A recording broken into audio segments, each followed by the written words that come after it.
All right, Jillian, welcome to the Breakthrough Brain podcast. And it's so fun. We just did a podcast swap.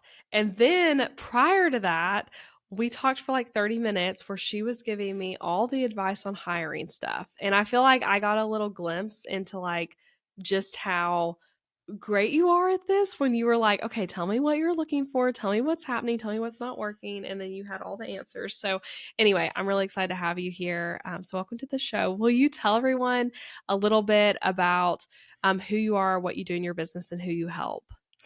Yes, of course. So thank you for having me. It's been a delightful day to podcast swap with you today. So I'm excited to share all this stuff with you and your audience today as well. So I live in Chattanooga, Tennessee with my husband and our two kids. We both grew up here, so we've got roots here and we love it. And so I started my business because, well, I've had many businesses, but this business specifically is about helping CEOs and helping VAs and OBMs connect together and find the best fit.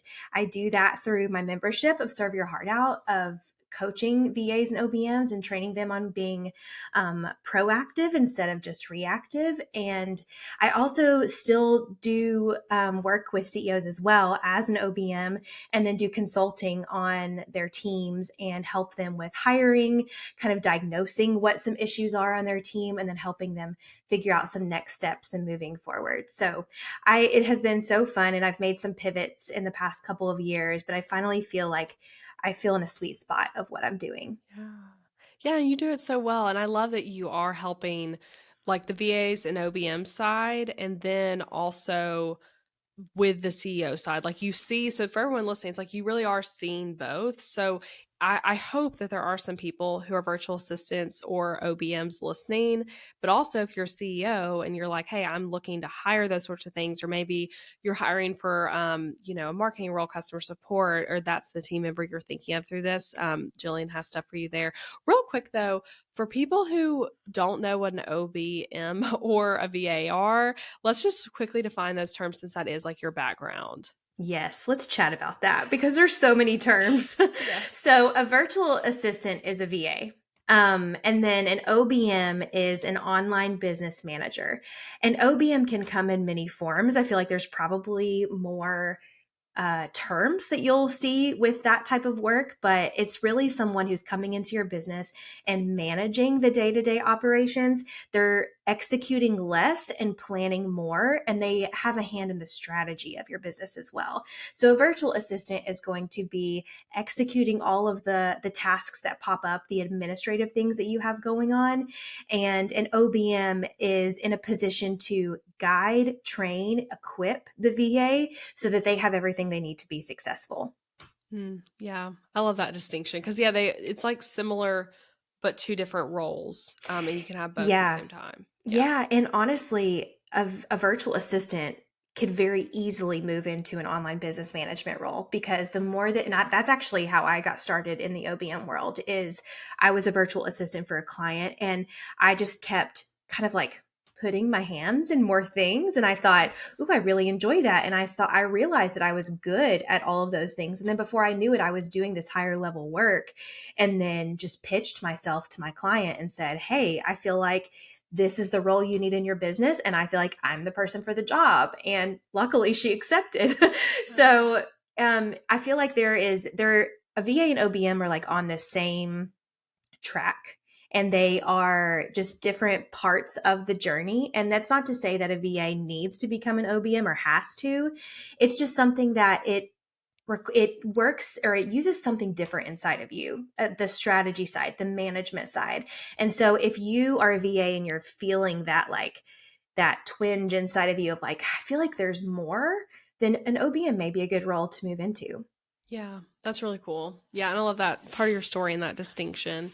Yeah, so okay, we're about to chat about navigating conflict, difficulties with team members or with clients, but more specifically focused on team. But for those of you who are like, I don't have a team, I don't even have any contractors I've worked with, think about all this through the lens of like the clients you're working with, because it's all about people communication. So there is a lot of overlap.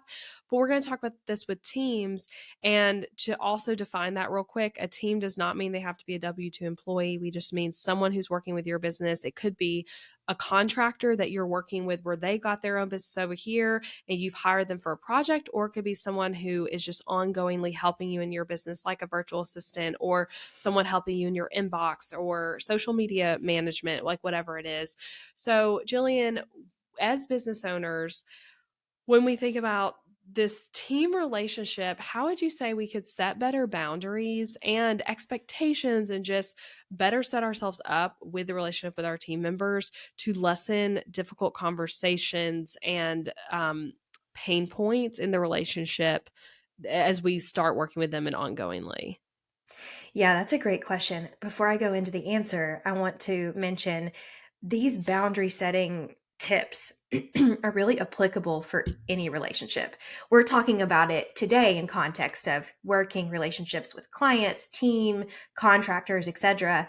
But I mean, this is something that you could pull out and use in everyday life outside of your business. So for everybody who's listening, keep that in mind. But in order to set better boundaries, we have to teach people what we will and won't tolerate. So I don't love the word tolerate, first of all, but for all intents and purposes, it works. We have to communicate what our boundaries are to people. And I don't just mean communicating them in the sense of saying, these are my office hours. I mean, it's a continual conversation because Elizabeth, if you tell me that your office hours are between, and I'm using office hours as an example, but it could be anything. If you tell me your office hours are between 9 and 12 in the morning, and I email you at 1 p.m., that doesn't mean that you email me back at 1 p.m. You wait until the next day at 9 to 12 to email me back. And those are little ways that we're communicating with people what we allow ourselves to respond to.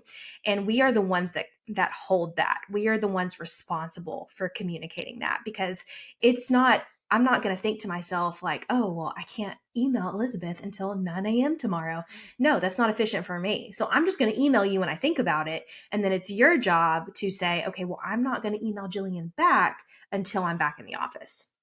So that's definitely a really, really important piece of setting better boundaries, is learning how to communicate them and really respecting them yourself. We have this idea that people should know what our boundaries are because we've put it on our email signature or we put it on our website or something like that. And it shocks us sometimes when when we share our boundaries and we put them in our contracts, we put them in all the places that we think are important, but people still don't quote unquote respect them. And I think the most important takeaway from that is that we can't expect people to remember those things all the time. We can't expect people to abide by them because they're not their boundaries. It's ours. So it's something that we have to hold close to us, and we have to implement things to, I guess, show them that these boundaries are respectable. So our boundaries exist for us to respect them first and foremost, not other people necessarily. And when we respect our own boundaries, it removes us from being reactionary to what our clients need and positions us to respecting our own limits and living life accordingly in that way as well. Yeah, I love that. And it's something you made me think about talking about that, particularly when we talk about boundaries with clients. I teach this in Booked Out Designer, but I think it is so common that we put something in our contract like, this is when I'll get back to you. These are my office hours. Please don't text me. There's things like that in there, but then you never actually verbally say that or say that anywhere outside of the contract. And a lot of people don't Mm-hmm. even read contracts. Like, they're just signing it, trusting that it's like fine for them. And so we have to teach our clients that hey, I don't want you to text with me.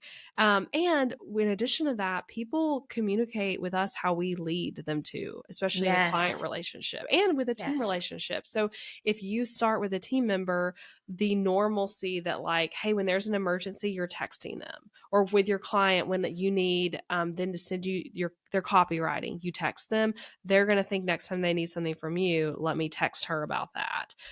So it's Yeah. starting from the beginning, the way you want that relationship to look. Yeah, you're setting the tone, Yeah. essentially. And so, back to your original question on how we do that, like what do we need to identify? What do we need to do to set ourselves up for success in this way? First thing is we got to figure out what our non-negotiables are in our business. We've got to figure out what is important to us. What impact do we want our business to have? Because those are all things that we have to protect. Those are all things that we have to put boundaries around, that we that that implement what we're talking about, what we're not wanting to answer people after hours, or wanting to protect a sacred time of day for us. We also have to know what our values are, and I feel like I talk about this a lot, so I personally feel like a broken record on this one, but I know a lot of people have an idea of what their values are, but if you ever put those on paper, because that is completely different. Because if you put them on paper, you're able to identify, okay, well, how does this value specifically get implemented in my business and how I set my boundaries moving forward? If we start with these non negotiables, the impact we want to have in our business, and knowing our values, and we do everything based off of those things, then it helps us build out these safeguards that we need to put in place to protect our boundaries and protect these sacred places in our business. So, in terms of setting better boundaries, if you could start there, that is like the strongest way that you could move forward. Yeah. And that's so huge, especially for, like we said, we're going to talk about client and team relationships, but yeah, especially when it comes to client relationships. Yes. When we think about the team side of things, especially, let's say we have been too lenient with a team member or overlooking something that we're like, this is not going well. And I've just been ignoring it because I'm busy with a launch, or like you've had too many other things you're dealing with. And all of a sudden you're like, oh my gosh, wait, this thing hasn't been working in this way. And I've never said anything about it. And, I need to set a stronger boundary or more clear expectations about it. What would you say our first step should be, and how can we like navigate those types of situations? Yeah, I have been in these situations before on other teams. And first of all, I just want to approach this with empathy because it's really hard.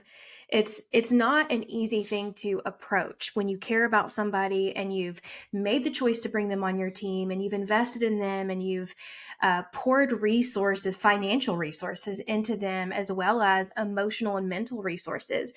And so approaching these situations can be really, really tough. But the first thing that I would say to do is give yourself grace. And I know that that sounds a little like, okay, fine, sure. But I think that that's the most important thing, because you will not be able to approach any sensitive situation properly and kindly and clearly if you haven't given yourself grace first. Because a lot of times when these situations arise, we're thinking, oh man, like I've really screwed up here. I've either let this go on too long, or I have put myself in a bad position, or maybe I should have let them go, quicker, or, I've overlooked too many things. And so we put that pressure on ourselves to be perfect and to get it right the first time. And yes, could we have done better? Probably so. But just because you're giving yourself grace doesn't negate the fact that you can take a step to make a wise choice and move forward in that direction. Yeah. Yeah, that's so true. And it is like sometimes giving yourself grace, because it is so easy as business owners, you're wearing 1,000 hats to like miss something and not be Yeah. paying attention to all the things as much as we should be able to. With boundaries with team members, like I feel like a lot of times the impulse is like 0 to 100 when there's a problem of like, oh my God, this thing isn't working and I wasn't doing anything about it now and now I'm doing something about it.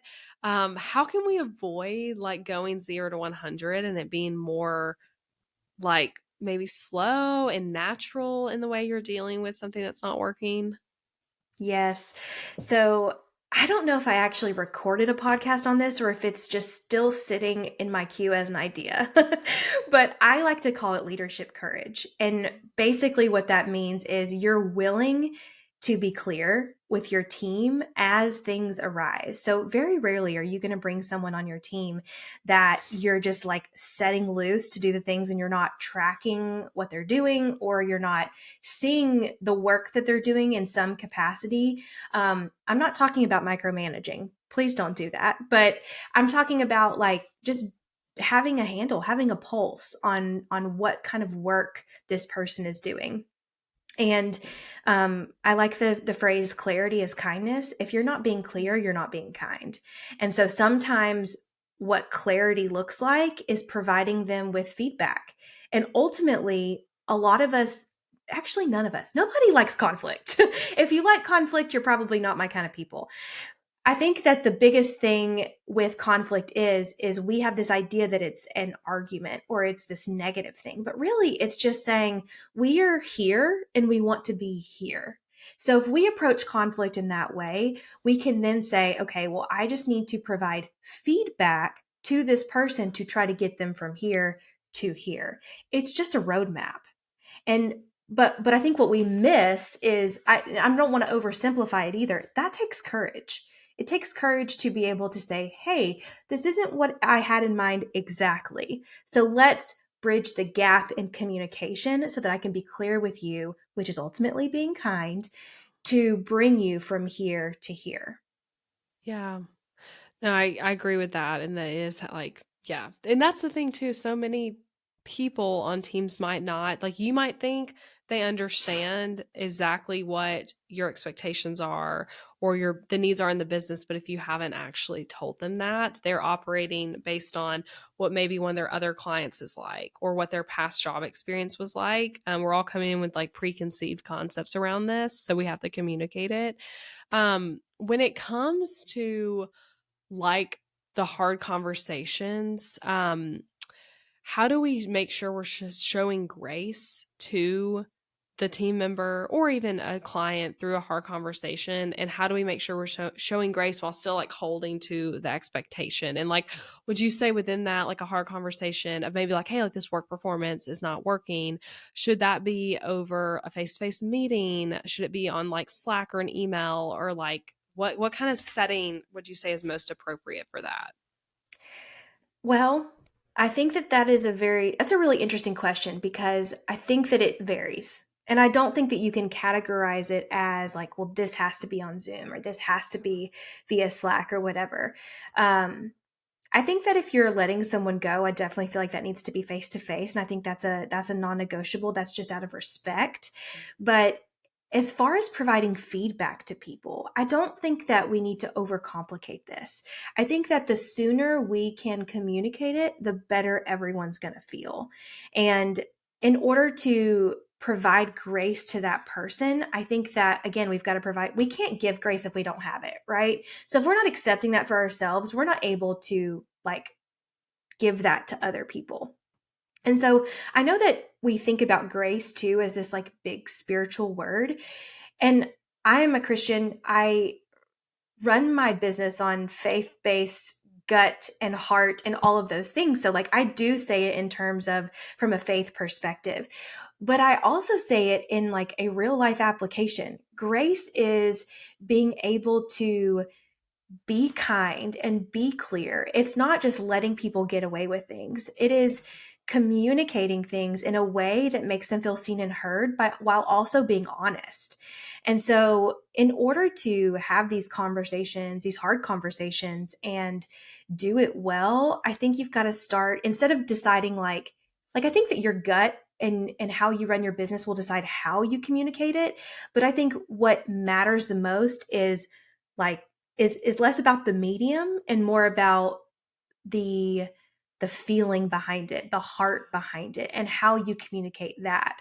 So I always tell people to start with a script. Like Mm. hands down, it's okay to draft something to say, and it doesn't make it less personable. It doesn't make it emotionless or anything like that. What it does is it helps you remove some of those things that you're feeling that are maybe not healthy to project or put on other people.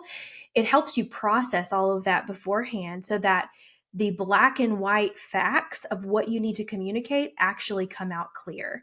And I want to be clear too. Emotion is not bad. Like there, it's important to be yourself. I'm a very emotional person too. So like I tell people all the time, we need to affirm the gray and act on the black and white. So, in every situation, whether it be internal dialogue or dialogue with a team member, we need to affirm the gray. The gray are the feelings. We need to say, okay, Yeah. I see where you're coming from. I understand all of these things. I am seeing the way that you feel. Um, but here are the black and white facts, the data that we take action on. The truth here, the black and white, is that maybe this task wasn't completed in the way that I intended for it to, or maybe the SOP wasn't followed exactly how it needed to be. And that's black and white data. So we Yeah. can communicate that in a loving, grace-filled way by being clear. And I think that it goes back to the script. The only way to be super clear is to get everything out and go through multiple drafts and figure out what the goal is for that hard conversation. Like what should the outcome be, and identifying that before you even enter it. Yes, so good. And I think it's helpful to not assume and to ask questions to that person because sometimes we might think, oh my gosh, I would have done it this way. They did it that way. This must mean X, Y, and Z about them or about me or about what they think about this business. In Yes. reality, it's like if you ask the question of, like, hey, why did you do it this way? You might have a completely different perspective after having that conversation. Yeah, and I even challenge that verbiage, because sometimes if you come at it, especially if you're not face to face and people can't read your tone of voice, if you say, "Why did you do it this way?" sometimes that can be taken the wrong way. So Yeah. a better way to say that would be, "Help me understand why you did it this way or chose to do it this way. Help me understand where your mind was at so that I can help guide you to a better solution." Yeah. Yeah, that's good. And something I want to add to like this kind of part of the conversation that's been really helpful to me in managing team members is talking about what the business needs versus what I need. For a lot of people listening, we are personal brand businesses. Your business might be your name. And even if it's not your name, you're used to doing this alone for so long. And so it's like you're used to everything being like, you need this, you're the direct person they're talking to. And so we can be like, I need you to do it this way, is what we want to say. Whereas I'm curious what you think, Jillian, but like, I think it is more kind, clear, all the things to say the business needs this, versus it being all like I in the conversation. Yeah, no, I think that that is a very important realignment to say, like, this is not about me. This is not a personal, I need you to do X, Yeah. Y, and Z. It's about the betterment of the business. And a way to approach that is by reminding them, like, we have the same goal here. Our goal is to, and it goes back to like the mission of your business and your non negotiables and your values, is to say, like, my goal is to, or our goal as the business is to do X, Y, and Z for these particular people. And so if you approach it that way, you can then say, this way of executing this particular set of tasks would best serve our audience by doing this. And so that way you're also taking it, again, you're affirming the gray, but you're acting on the black and white. You're able to Yeah. say, like, it's true that our client base or our audience needs X, Y, and Z. So in order to give that to them, this is the best way. This is the way that they've communicated with us. That is the best way to give that to them. And so that can also back up the things that you are communicating with this team member for, like, how to do it in a specific way. Yeah. Yeah, that's great. Um, with all that in mind, if it is like what we're doing of like communicating conversations, and you maybe had a lot of conversations and you're at a point feeling like the relationship needs to come to an end, maybe talking both about team members or like an ongoing client relationship where you're like, they're not respecting my boundaries, this is not working anymore. How do we navigate like firing someone, which is also weird when it's a contractor situation because that feels different, right? But that's the Yeah. reality for like this online business space for most people. So, how do you recommend navigating that well, making the decision, knowing that that's the answer versus like one more conversation? Yeah. So, unfortunately, I have experience in both of these areas. Yes, tell us your And stories. yes, well, I think that it all, again, I don't want to say this flippantly because I want people to understand that these situations are really difficult and they are impacting people's lives and they're impacting people's income and they're potentially impacting their livelihood. And they may not have the same perspective that you do about business or faith or all of those things. So sometimes it can be hard to communicate really hard information to people who may not have the same perspective as you do. So we need to remember that their reactions are not a reflection on us or our business, it's a reflection of what's going on in their hearts.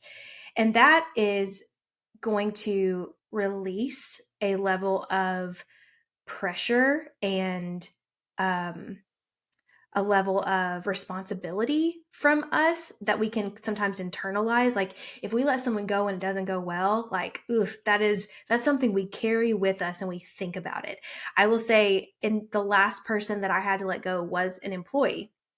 And that was probably the hardest one because I had invested a lot of time and a lot of care. And you see people on Zoom too. You see their family. You get to know them to a certain extent. And it's just really, really difficult to cut ties in that way when you've built that personal relationship. And I don't think that I do this perfectly. It never feels like you've accomplished it or mastered it in the moment. It never feels that way. But the most important thing that you walk away with is that you've made the right decision for the business. You've made the right decision for that person as well. Because I think if it's the right decision for your business, you can trust that God's going to take care of them and it's going to be the right decision for them too. So, again, this is really, really tough stuff. And I am a very empathetic person. So I just have to say, like, if this is something you're going through or have been through or considering, I see the struggle in that and I see you in that. It's just really, really tough. So, again, lots of grace for you and for them throughout the conversation because it's not going to feel easy. It's not going to feel good. No one's going to walk away saying, oh, thank you for being so honest with me. And I just really appreciate it because now they're out of a job. I mean, nobody willingly is like, I'm just so glad we had this conversation. Yeah. Um, so it's just really tough. But I think the most important thing that we forget, especially with as leaders who are busy, is we have to make sure we're not ambushing people. We've got to have conversations that back to that leadership courage. We've got to have conversations before the toughest conversation about the the conflict here, right? About the conflict of being here but needing to be somewhere else. And so before you let go or say goodbye, there needs to be these prior conversations with clear facts of where the conflict lies. Because ultimately, we started working with this person for a reason. And we need to honor that by seeing if it's just something we can work through by by making things clear, by identifying the conflict and see if we can take steps to get to where we need to be. And if it's not going to work out, that's okay. You can still honor both people and move on with respect even if you disagree. Yeah. And for people who did not listen to that fully, rewind because that is so like what you just said, we need to remember, and it's so hard to do this well. And you're right, no one gets fired and says thank you typically, unless they also are ready to leave, which is another different conversation. But I love what you were saying about not ambushing people. And I have made my own mistakes that are conversations for another day that I probably would not even share in this podcast anyway. But when it comes to like this part of team stuff, but I did have a situation once where I feel when I look back, and even in the moment, it felt that way a bit, that I was like ambushing in a sense because I was keeping all the problems with how it was going to myself. Which and Yeah. that's bad. That's why we're saying we got to communicate. You got to figure out how can I like communicate what the expectations are, ask questions, and like y'all work towards the a good resolution because you did hire this person for a reason. I had another situation once where we both felt it was time, like it was not working out after having a whole lot of conversations. And I think that felt actually pretty good for both of us, even though it still sucks in its own way. But that is like, I literally have those two like complete opposite spectrums where it's like once I was like, it was out of the blue, and another time where it was like, hey, we've been talking about this for a while and we both are agreeing that this is not going to work out. So you live and you learn through those. The second one for me, where it was like more conversations, came after I learned like from doing it the wrong way. So yeah, I love that. I'm not ambushing and seeing if there's a way to like work towards it working and thinking back to like, hey, when you interview that person, maybe even go reread their original application and be like, why did I end up like wanting to hire this person from that? And like seeing if you can find some stuff back in that set of things. A question for you that goes along with this, that is something, it's so hard to navigate as a business owner, I think personally, but balancing being friends with our team members while also leading well. Like, what do we share and don't share? Like, how, and there's people who like to embrace team where you refer to it all as a family. What would you say about all that? And how do we, especially like in the personal brand space, I feel like that becomes even tougher because it's like, you might like for someone like me, it's like I'm podcasting, I'm sharing a lot of my life other places in addition to with my team. So how do you balance the friendship while being a leader? So yeah, I feel like this is really tricky. And I feel like it's tricky not in terms of giving advice on it, but more so in terms of my experiences because I love hard. And when you run a business that is based off of what you're good at and what you're passionate about, your business is your baby. And as you bring people into it, it does feel like a family. It feels like, oh man, they are like on this train with me and we are all like making impact together. And so naturally that feels like a family. If you bond with people in that way. So, a lot of my clients have become really good friends. My virtual assistant is like we have become closer friends over time, and it's just been incredible. We've gone on retreats together. We've done other things, and so it's really difficult when you have to have these hard conversations, and when you potentially have to let them go or anything like that. But when they, especially like when they have a hard day, like if they have a hard day in their personal life or in their business, I find myself like wanting to fly across the country and just like treat them to lunch Yes. or like send them a Starbucks gift card. I do that all the time. I don't fly across the country all the time, but I send them Starbucks gift cards all the time just to like let them know that I'm thinking about them and that I care about them. Um, and so, like, when you have someone working in your business, they're investing their heart with your business too. So there's just naturally that connection of friendship and connect, like that family type feeling. Okay. And so my advice is not to conform to what the culture or traditional business advice would tell you. Mm, I have heard a lot of you have to be hard or not to get emotionally involved. And I'm not saying that that's not applicable in some cases, but I guess my belief around this lies within what I feel like God calls me to. And that is to love and honor people well. I feel like He has personally equipped me in specific ways to do that for people.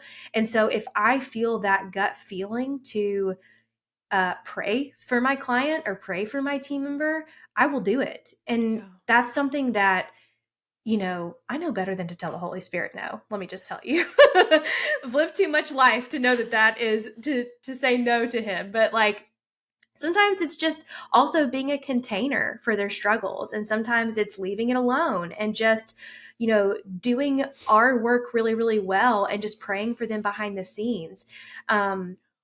Or like making sure that they don't have to worry about anything upcoming. Like, for example, if my virtual assistant was having a hard time at home, maybe she needs me to step in and take care of some of those things for her. Or maybe she needs another team member to step in and take care of those things for her.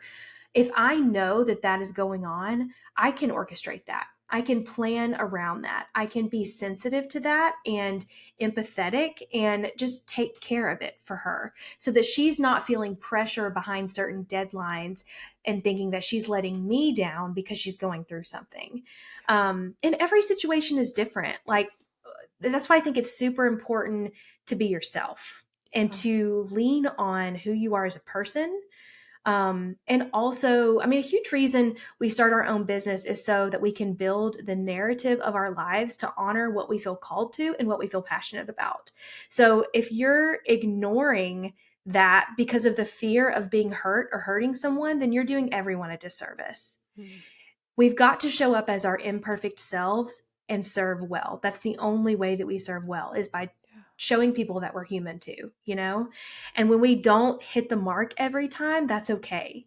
We just have to accept grace that's freely given to us and extend that to other people. I love that so much.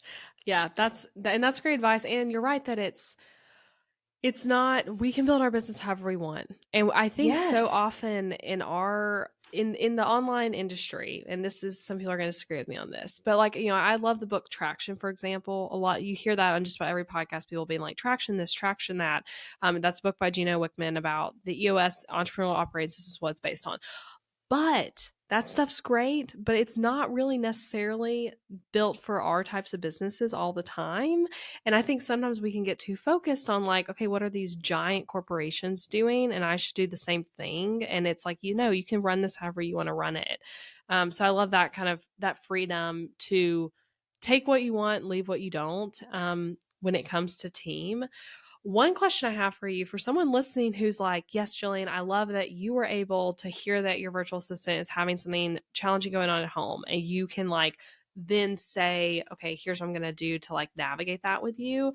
What, for the people listening who are like, I don't even know what's going on with my team, like I have no idea what's going on at home, like what would you say to them to like maybe remedy that and like create an environment where maybe you do know a little bit more about each other? And with a virtual team, even that's a bit of a Yeah. challenge. There's no water cooler, snack room type of chit chat happening. Yeah, I know. Sometimes I think to myself, like, man, my boss needs to get a water cooler or like and fill it with wine or something in the corner. Um, no, I love that question because it makes us think how we can build a stronger company culture. And I think that we do ourselves a disservice by not calling our business a company if we're working with people, because the way that we respect our own boundaries and the way that we communicate our values to other people, that translates into how we build our team culture. So if you are not meeting with your team on a regular basis, you need to be. If it doesn't have to be every week, it doesn't have to be for a full hour. It could be 15 minutes once a month. I don't care. It could just, you just have to connect with them and you have to be willing to ask important questions. Like questions about, what a tip that I give people is, if you are starting a team meeting, if you're just building your team for the first time and you're like, oh, how do I even like orchestrate a team meeting? This feels so nerve wracking. The things that you need to ask them are like, not limited to business stuff. It's, what is a win for the week? What's a challenge for the week? Or what's a win for the month? What's a challenge for the month? And what's a question you have? Like, you can ask me anything, or and don't limit it to business stuff. Allow it to be personal. One thing that I like to do is when someone starts working with me on my team, or on other teams that I help manage, I have them fill out this onboarding form that actually asks them questions about themselves, like what's your favorite store? And these are very surface level things, right? But it's like, it helps you get to know them as people. A really important question on that list is, what's your love language? And how do you like to be rewarded? Because some people are like, honestly, if you tell me thank you and that I'm doing a good job, that is enough. But if you, maybe it's like supporting things that they love. If they are really into, I don't know, knitting, maybe you get them a gift card for like, to a knitting store nearby, or get to know what their favorite coffee shops are, get to know what their favorite stores are. You can actually learn quite a bit about a person by asking those questions. And then that will help you cater the way that you talk to them as well, and the questions that you ask them on a regular basis. I think that you also need to get, I have a podcast episode about this, about how to build a team and company culture. So I want people to go and listen to that on the Gracefield CEO podcast. But ultimately, what we're doing by asking these questions is we are bridging the gap. If we think about conflict of like, if you don't know your team at all, but you do want to get to know them, then you're at point A and you want to be at point B. So what are the steps you can take to get there, right? And then asking these questions is going to help you know how to love them well and honor them as people. If you know that they're a homeschool mom, then you know that they are somebody who really values being present in that season of their kids' lives, and values being able to teach their kids. So maybe you ask, how is homeschool going? Or what are your kids learning right now? Or what's your biggest challenge with homeschool?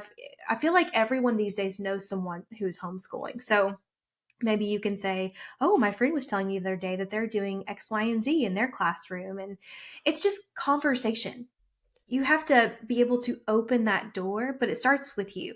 It starts with that leadership courage of being able to take the step and make the initiation of like, I want to get to know you. I care about you. And even if you are just in my business to check my inbox, you're still a human being, and that matters. Yeah, I love the way you said leadership courage, because it can feel intimidating. Of like you're like on the menu, you're like, wait, like you were saying, you don't know what format to do a team meeting in, and you might feel like, okay, we gotta get straight to business, like we're on the clock, like let's just skip all the personal Well, stuff. because you're paying them Yeah. too, right? So we overthink that.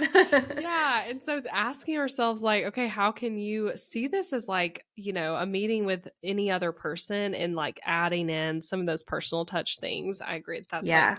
so super helpful. And I wanted to share too, because you're right, like, so you've said so many smart things, but like, making sure you're regularly meeting with your team, that is a huge one. And I will admit, it can be hard to be consistent with that unless you put it on the calendar, because you have so many meetings with potential clients, your clients, podcast interviews, like all these different things you're doing, that you could end up in a situation where you're like, oh my gosh, it's been 2 months and I haven't met with this team member, especially when you have more and more team members being added who you're trying to regularly meet with. So something I've done that has been extremely helpful, that I actually implemented, I guess, at the end of last year, but I'm like, a few quarters into it now. I schedule all of the team meetings, are group meetings and one-on-one meetings, months in advance. Like I'm talking like I think I did this year, I did in January all the way through the end of June. So that many months. It's all in ClickUp. Everyone's on the right meeting. There's a consistency of it, of like, hey, it's, every first Monday of the month or whatever it is. You could pick whatever you want there, but put it on the calendar and then y'all can adjust as needed. So if you get to a meeting where you're like, hey, we actually don't need a team meeting this month because there's not anything to talk about, then you can cancel it. But that way you're kind of like you were saying at the beginning, like being proactive instead of reactive. In that case, you're not having to be like, oh my gosh, I haven't met with someone forever. Let me message them. We need something on the calendar this week because there's all these things to talk about. So that's really helpful to me. And I do my kind of flow right now that I feel like has worked well is I do a one-on-one meeting with 3 key team members once a month. And I do them in a 2-day period. So it's like I meet with 2 of them on one day, one of them on another day. And then we do a team meeting every third week. So a little more frequency than once a month. But that's been a good flow, and it's all on the calendar. And in addition to that, another like random tip I think is helpful to like know what's going on with your team. We do a Slack check-in every Monday of like, what are you working on this week is one of the questions. Is there anything you need from me is another question. And then, or from another team member, but in my company situation, it's mostly someone needing something from me right now. And then the final question is, what's going on in your life this week? Is there anything that we could pray for, or like anything you're excited about? And it's so shocking how many times like I'm learning so much information from that Slack answer that then we can like check in on and ask questions about or talk about in a team meeting. Like one of my team members is currently becoming a foster parent. And it's like, that's really Oh. exciting. And I probably wouldn't have known that if she hadn't have put it in like our Slack channel. So Yeah, and that's a big life thing, yeah. but not as something that would like come up in a wins, challenges necessarily in a team meeting. I love that because Slack was another tool that I had that I see people using a lot because it's a place for that daily communication, that daily conversation. If someone's going through something or if they've got something big coming up in their personal life that week, like, and you know that maybe they have a lot on their plate, a really great question to ask is what looks like help to you right now? Oh, that's a good Because it question. may not be anything you can do, right? Help may not look like you taking anything off of their plate. So if you just assume that that's what you should do, that's not always the most helpful thing. So by asking, you're clarifying what actually is helpful to them. Yeah, that's an excellent question because a lot of times too, depending on what the thing is, you might be like, I actually need to work right now because I need that distraction. So you taking stuff from me is Absolutely. actually a disservice or whatever it is. Yeah, that's awesome. Okay, I feel like I could ask you a million more questions about all this, but I want to kind of close this part before we go into rapid fire questions. Um, I want to ask you for someone who's listening who feels like they're not great at setting boundaries or navigating difficult conversations. They're just like, I suck at that. I don't feel like a leader in my business. I feel like a solopreneur. I don't want a team. I'm bad with client communication. What would you say to them and what advice would you give? Well, it's a myth that anyone feels like they're winning at setting boundaries. I mean, that to say that anyone is I feel like there are people who think that I'm really good at setting boundaries, and I have worked on this a lot for myself and my business, and so it has become easier for me to do that. But does it feel like I've just like really gotten that perfectly? No, it never does. And so if you're feeling like you're doing it wrong, at least you're doing it. So give yourself some credit there. Don't feel like just because it doesn't feel like you got it perfect that you're not doing a good job. Um, it's a skill, it's something you've got, it's a muscle that you have to strengthen in your business and in your personal life to be able to even like feel confident and have that courage to do it. So the advice I have is to be willing to stick it out. Keep doing it. I feel like it takes, or the last 3 years of my life have been some of the most uncomfortable in terms of honesty and boundaries and navigating conflict. But showing up every day, no matter what, makes the difference. Just being willing to show up in whatever capacity that I have to give. And we don't have to choose the situations that we find ourselves in. Sometimes like we sometimes things happen to us, right? We don't always get to choose what happens, but we have a choice in how we manage it. And so I encourage people that if they set a boundary and they got a little bit of pushback from that, then it's probably that is actually a sign that it's working, right? We're not always going to get people being so courteous and saying, "Oh, I'm so glad you told me not to do X, Y, and Z." That's just not realistic. People don't operate that way. They are more inclined to be like, "Ugh, I'm so annoyed by that. That's not convenient for me," even if they respect you. Mhm. But again, people's reactions are very much about how they're feeling and what's going on inside of them rather than it is about you. So if you are feeling like it's not working well, that's not true. If you are showing up every day, you are doing exactly what you're supposed to do. Love that. Such a good thing to close on. Okay, I have some rapid fire questions for you to kind of to officially close us out. So three different questions. One, okay, we didn't even talk about this. We talked about this on when I was on your show that you use the Gabby template from my shop. And Yes. your site's currently under construction, but I got to see it and it looks really great. Um, so yeah, I know you had a secret sneak peek, which I'm hoping that by the time this airs, the whole yeah, world can see it. I guess I need to yes. get my tushy moving on Yeah, I think that. it will you'll be having it live by the time this airs. But yeah, so for anyone though who's like considering a template from my shop, what would you say to them? And just like, yeah, template customization thoughts, like all those sorts of things. Yeah, well, I feel like how much time do you have? No, I'm just kidding. Um I feel like I come from a background of design. That's what my degree is in. I went to college to be a graphic designer and then by the grace of God have just moved into a completely different space. Um but because I have that background, it's like I can't unsee good design. Like or bad design. And so it has always meant a lot to me to show up professionally in that way, probably to a fault of, overthinking it to some extent. But what I have loved about the M Shop templates is that, and I had like the hardest time choosing between them. I was like, can I just have them all? But what I've loved about them the most is that it's almost like ready-made professionalism for you, but it's incredibly versatile. So like, if the template itself doesn't fully align, like if one section doesn't apply to my business, I can just hide it. But it's not gone, like it's not deleted. It's so versatile to what you need it to be. And I also feel like the M shop templates are really intentional because and Elizabeth, you do this in all aspects of your business. When I think about one thing, like I come to your shop saying, okay, I need a website template. Well, you don't just give me your website template. You also give me a coupon code for your website template, and you give me a quiz so that I know which one's the best fit for me. Then you also give me a course on how to actually do the thing. And it's like, oh, I thought I was just signing up for this one thing, but I get 10 other things.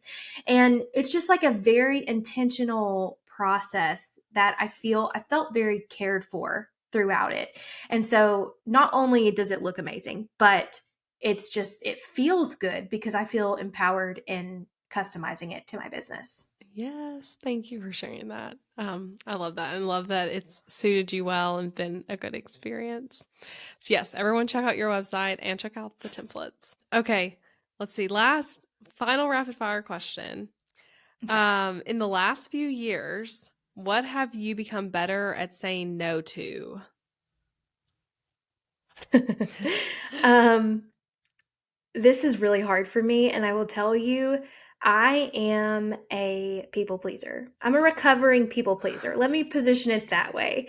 And I'm honestly in a season of quitting because I'm a 2 on the Enneagram. I'm a Oh, classic, like, sign up for all the things, even like the simple things, right? Like classroom mom, I'll bring all the important things and the homemade things to daycare or whatever it is. I'm always volunteering for things because I love people and I just want to help them. And it's like, oh, it's just like a part of who I am as a person. So, what have I become better at saying no to? I feel like I'm still learning what I need to say no to, but it goes back to those non negotiables and values of my personal life. And I would say the muscle I have strengthened the most as far as saying no is saying no to meetings on specific days. I I protect my Mondays with everything I have because I know that, especially as a two, if I get moving and helping other people, I've lost myself by the end of the day. I've lost control because one thing leads to another, leads to another, leads to another. And want, it's like, it's just ingrained in who I am as a person to overgive. And overserve. So when I think about what I need at the top of the week, it's giving my business the oxygen it needs. It's giving me, as the business owner, the oxygen I need to be able to fulfill all the needs for other people. And I'm not just talking about business, I'm talking about my family life too. Like Mondays and Tuesdays are chaotic in our house. It's like there's soccer, there's small group, there's taekwondo, there's all the things. And not to mention, my husband's a teacher and a real estate agent, so maybe there's a house that comes on the market that one of his clients wants to see, or maybe he's got an after school thing that he has to go to. And for when all of those things pop up, there's got to be margin there, and there's got to be priority around making sure that I have given myself and my business what I need, because by the time the week takes off, it is on its own track, you know? yeah. I love that. And yes, calendar stuff is such a thing to protect. Like, Oh, and yes. I love the concept you're saying, like you protect Mondays. Like that's a good boundary and it can help us in our businesses to like start the week off focusing on things we want to focus on versus like putting out other people's fires. So I'm with you on like, that's a thing I'm also having to learn of like, okay, what days am I willing to take meetings? What days am I not? And how does that fit into like family and home life and all that? Well, Yeah. awesome, Jillian. This has been amazing. I feel like I learned a lot, and I think our listeners did too. Will you tell everyone where they can find you and connect with you about your podcast, services, all the things? Yes. So my website, which again will be live, there's still a page open where you can find all the things, Yeah. but hopefully you'll get to see the real deal. It's at jilliandalberry.com. The podcast is jilliandalberry.com/podcast and also called The Grace-Filled CEO. And then I am on Instagram at Jillian Dalberry. I'm just on Instagram all the time. So I'm also in my DMs a lot. So if someone has a question about our episode or anything like that, like I highly recommend messaging me. And I would love to voice note back and forth and get to know you. So thank you so much for having me, Elizabeth. This has been a blast. Yes, I love that. Yes, send us a message and let us know about the episode. And yeah, check out your podcast. I'm a guest on it as well that may or may not have aired by the time this airs, but you'll be able to hear me on her show as well. So awesome. Thank you so much. Thank you.